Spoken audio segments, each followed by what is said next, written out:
Halo, assalamualaikum warahmatullahi wabarakatuh. Bertemu lagi dengan saya Ahmad Nur Musafa. Di sini dalam pertemuan ini saya akan menjelaskan tentang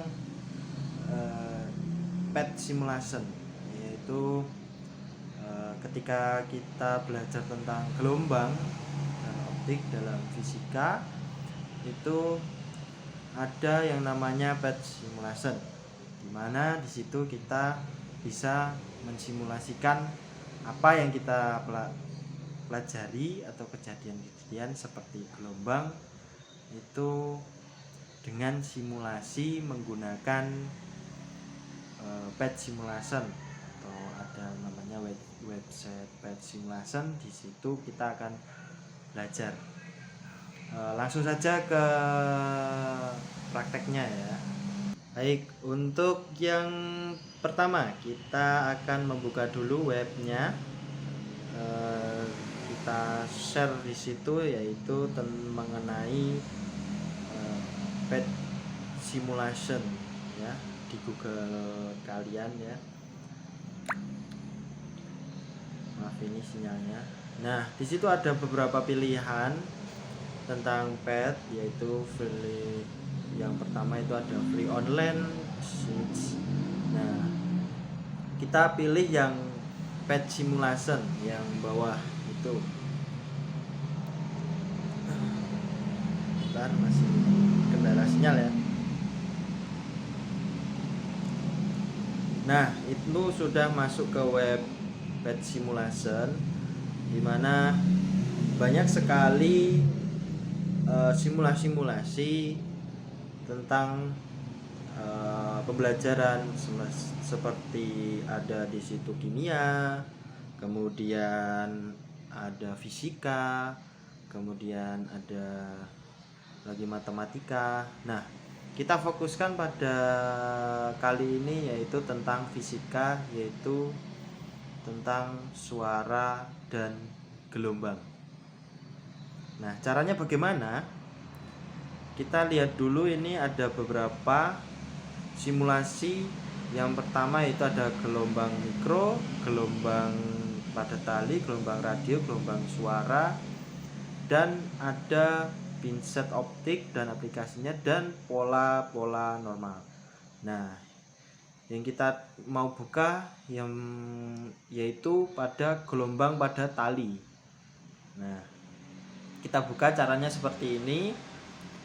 Nanti akan muncul lah gambar seperti ini. Kita klik saja tombolnya tengah, ya kan?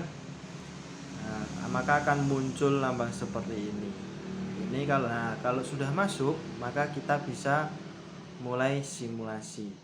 Nah, di dalam simulasi ini ada beberapa menu, yaitu ada di situ ada, ini adalah ujung yang terikat.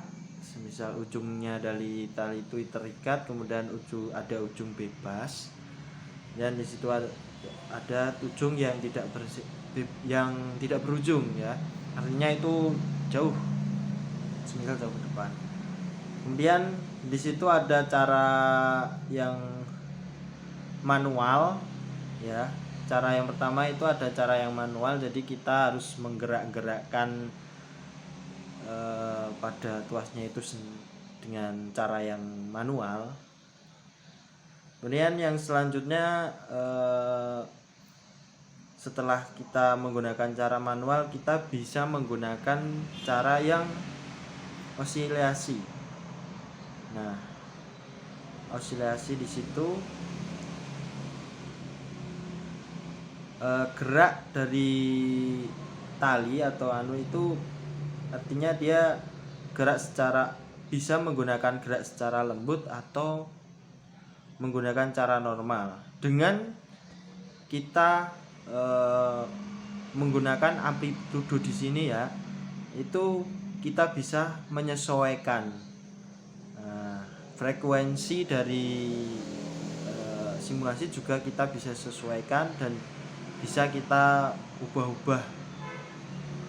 Kemudian ada juga penggaris di sini untuk mengukur panjang tali atau panjang gelombang, dan ada penghitung waktunya sehingga berapa lama kita akan melakukan gelombang atau getarannya biasanya. Nah, untuk frekuensi kemudian redaman itu bisa kita atur sesuai keinginan kita, dari angka yang mungkin kita nolkan atau kita kuatkan. Terus besar kecil tegangan bisa kita ubah menggunakan yang besar atau kecil, kita sesuaikan dengan apa yang kita inginkan. Dan maka ini simulasinya bisa kita lihat apabila tegangan kecil kemudian redaman itu sama dengan 0, maka alhasil yang terjadi pada tali gelombang yang terbentuk itu tidak beraturan ya, seperti itu ya.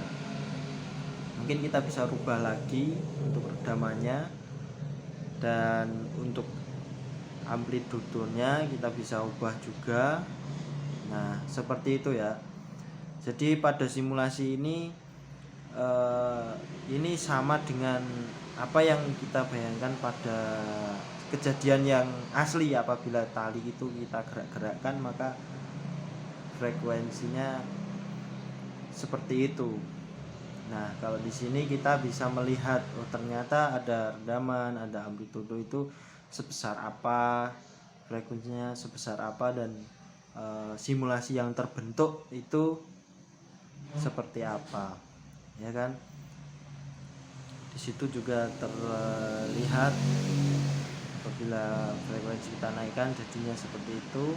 Dan nah, ini apabila ujung bebas atau tak berujung itu artinya jauh, dan kita bisa ubah-ubah di situ.